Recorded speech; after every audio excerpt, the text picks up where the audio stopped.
And your base is rooted in your ability to create a base like that tripod. That tripod stands there because it's got a reasonably wide base. If it had a narrower base, it would be a lot more problematic for that tripod to stand, okay? So, want the music? So, quickly, what we covered yesterday, okay, he's got me in the closed guard. But remember, I didn't just magically wind up in the closed guard, okay? I wound up in here because there's a series of things that I may have probably done incorrectly to allow myself to get into that closed guard. Well, let's say we're starting with closed guard. I want to take these lapels, I want to take the slack out, put them together, twist, and I want to punch, okay? He's going to test my posture now.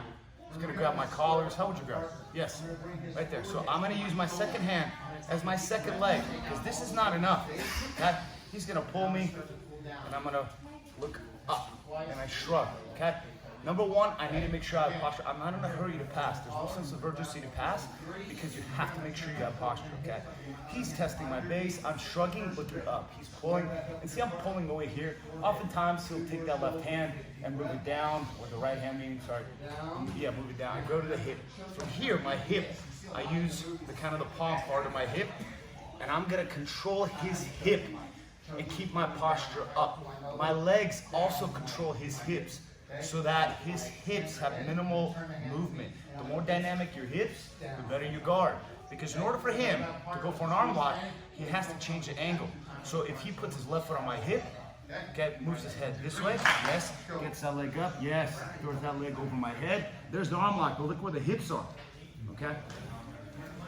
So when I'm controlling his sternum, I'm using that as a kickstand, and I'm using the pants to push that hip down. And I'm using my right knee to control this hip. So now when he moves his hip, and I'm still head up, okay?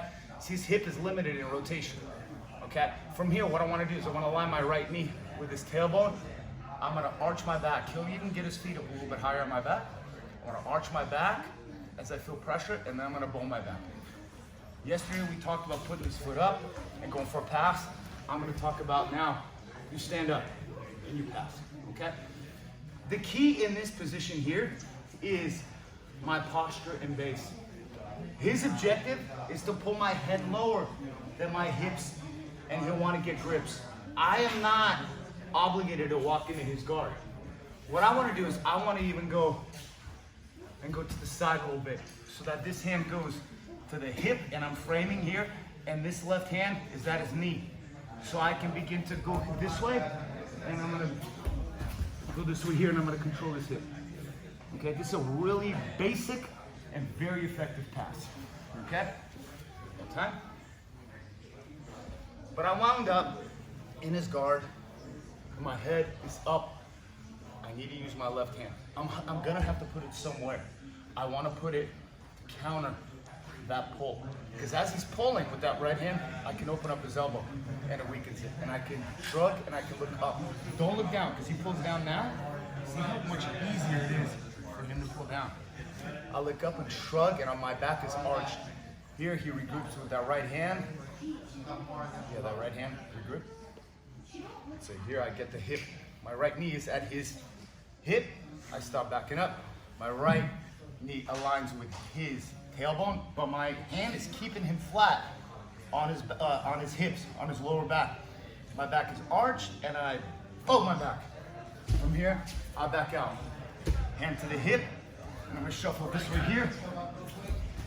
And from here, and I control the hip. Before, I crawl to the upper body. I need to control the hip. Ideally, I will want to get this position here. He'll maybe turn into me here. And I want to get into here. So I'm controlling his upper body here. This is side control.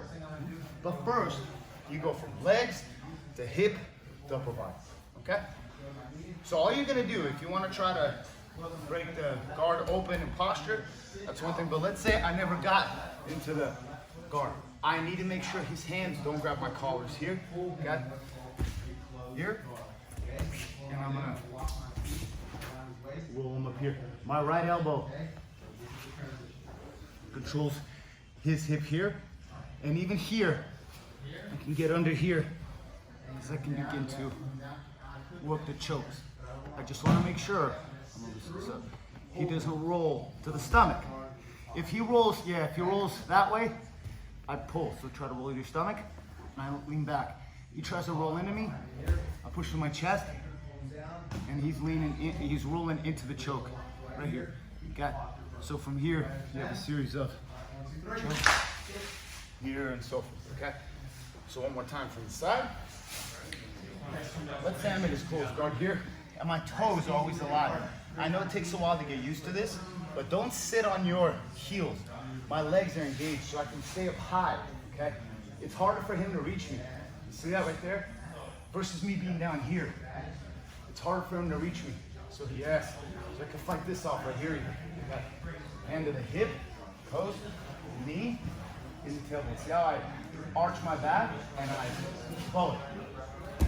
And I back out.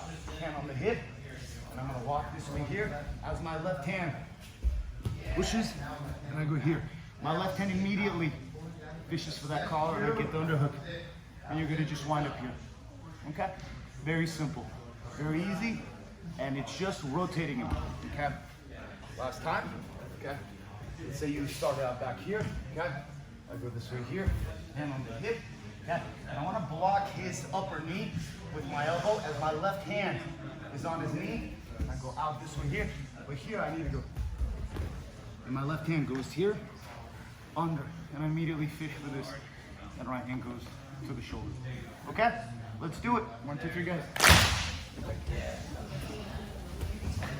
Make sure you grab somebody that you can walk with.